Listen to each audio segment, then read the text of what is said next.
my good friend Joe Dailey of Mitchell. Hey, Scott. I was gonna say what your title was, but I don't know, and I know it's kind of funky because you do a whole lot. What do you do there at Mitchell? So people always ask me what I do at Mitchell. It's a funny question because everyone knows what they do, but my boss just basically allows me to do anything I want, so I'm sort of autonomous. But my passion is to make Agile sort of the main driving force at Mitchell. Nice. So I look for the cracks in the armor, and I push Agile as much as I can. I give training classes. I work on the tooling to make sure the tooling's driving that process. And I work with the leaders a lot, managers, and I do a lot of coaching. Nice. My official title is project manager. That's a stretch. It is a stretch. They don't have a title for all that. For coaching. And the titles are laxed on where our company has gone. Right. Okay. We don't have Scrum Master titles. We're release train engineers. Interesting. We're running SAFe. So, okay. SAFe is the Scaled Agile Framework for the enterprise. And how long have you guys been doing that? Oh, almost 3 years. Wow. Okay. But a little less than 3 years there.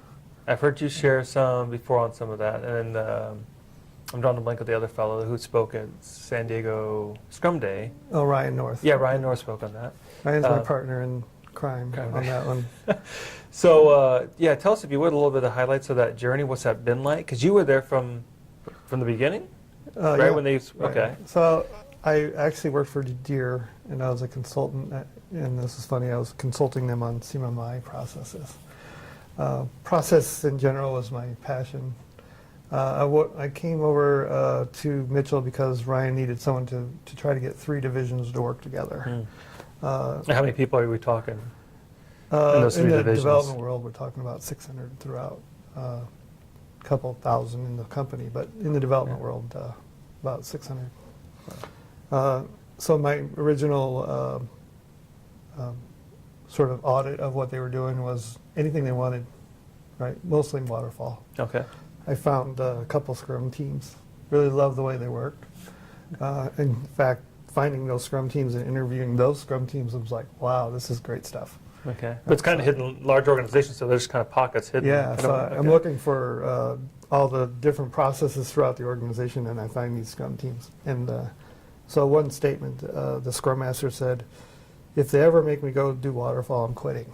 Right. I mean, he was passionate, and I felt the passion, right? So that's, that passion sort of,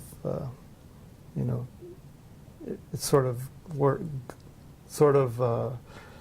rubs off on you, right? Yeah. So if you ever know people that are passionate about Agile, you know what I'm talking about, yeah. right? Oh, absolutely. So you only had pockets of that passion, and then something happens that sparked this whole transformation. Right. You said you guys went with SAFe.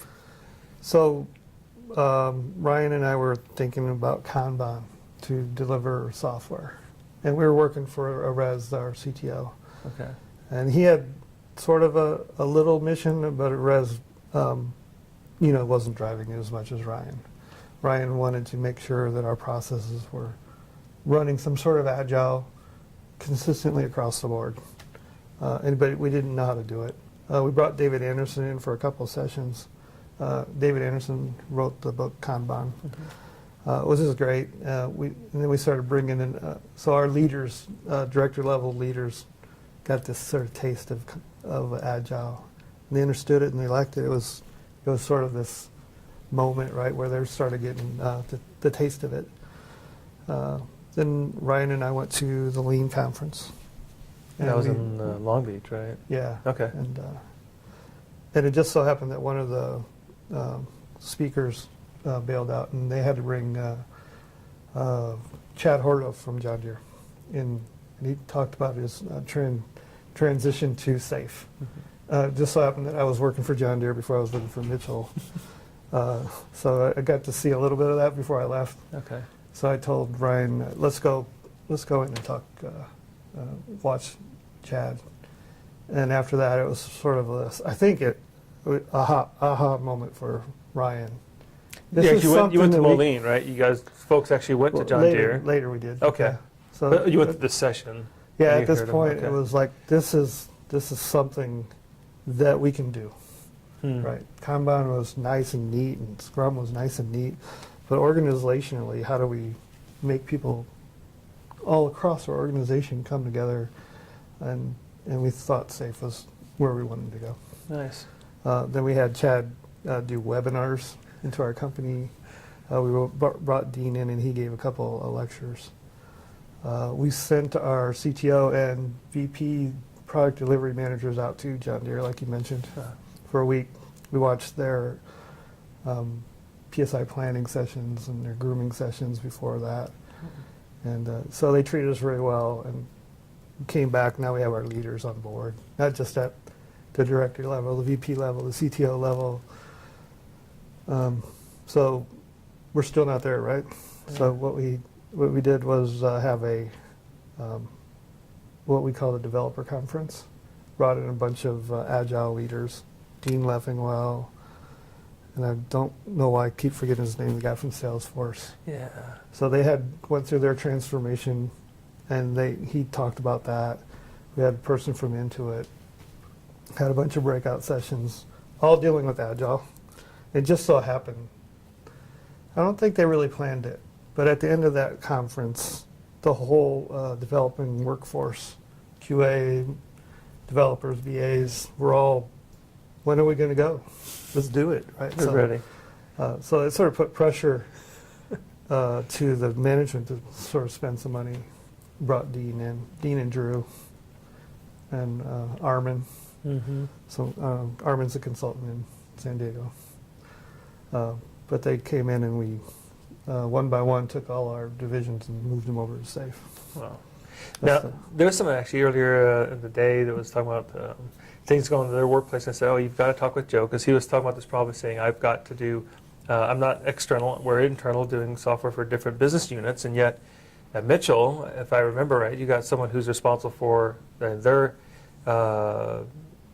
the product owner and the people trying to keep happy were the folks, for Salesforce implementation there, for the back office, for accounting. And they had this mixed backlog, and they're serving all the back office stuff.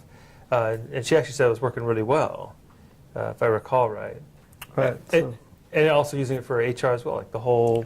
So when you say across the organization, it's not just development. You guys are actually using it in other areas. Well, we started off that way, and it was a big thing, right? That we changed our whole way of doing things, and there was so much focus and meetings, and there's all of a sudden the company artwork was taken down, and we were putting up stickies all over the wall.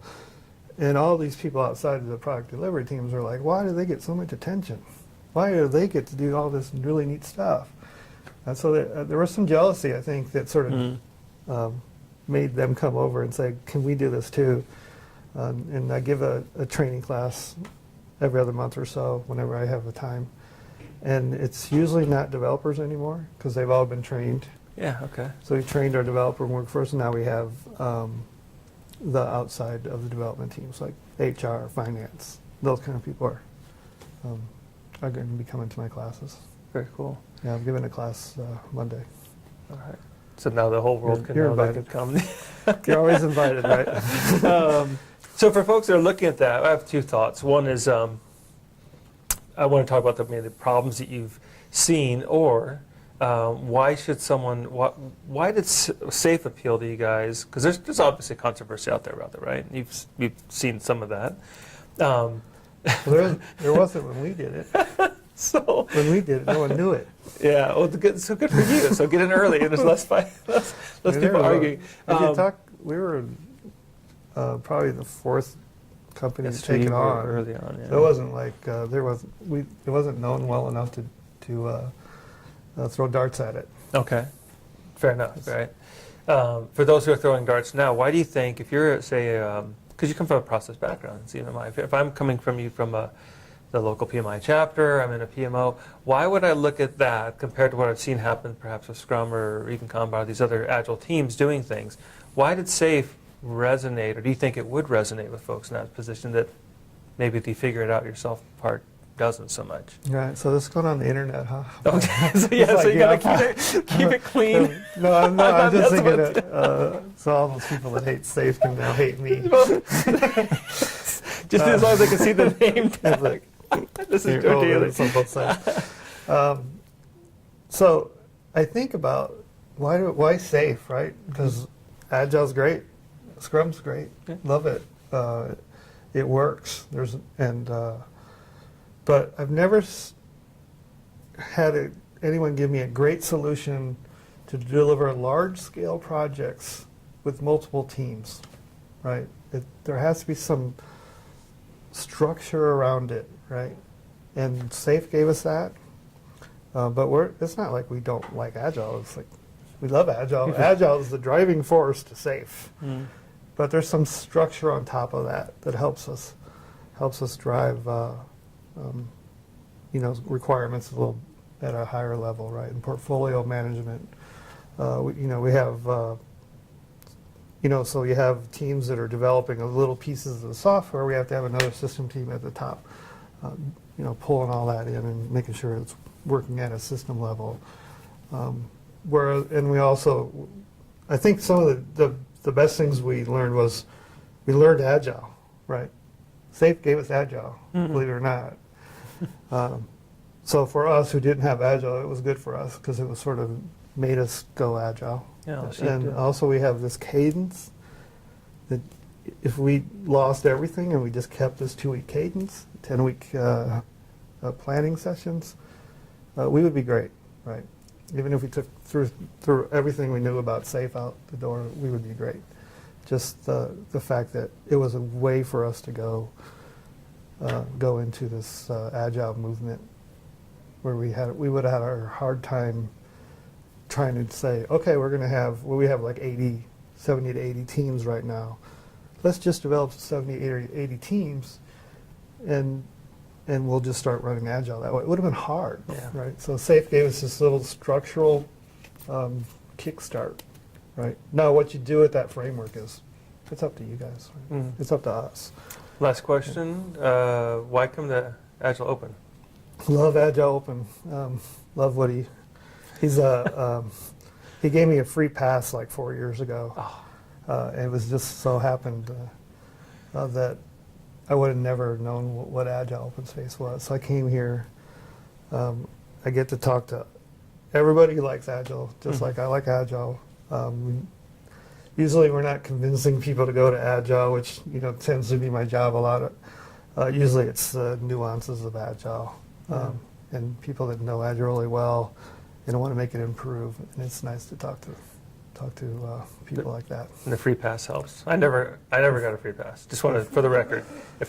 I won it in a raffle. I won it in a raffle. Okay, so you won it fair and square. Agile San Diego. There's no chicanery, no under the table stuff happening. No. Okay. I actually paid to come this year. Fair enough. Well, Joe, thank you so much for your time.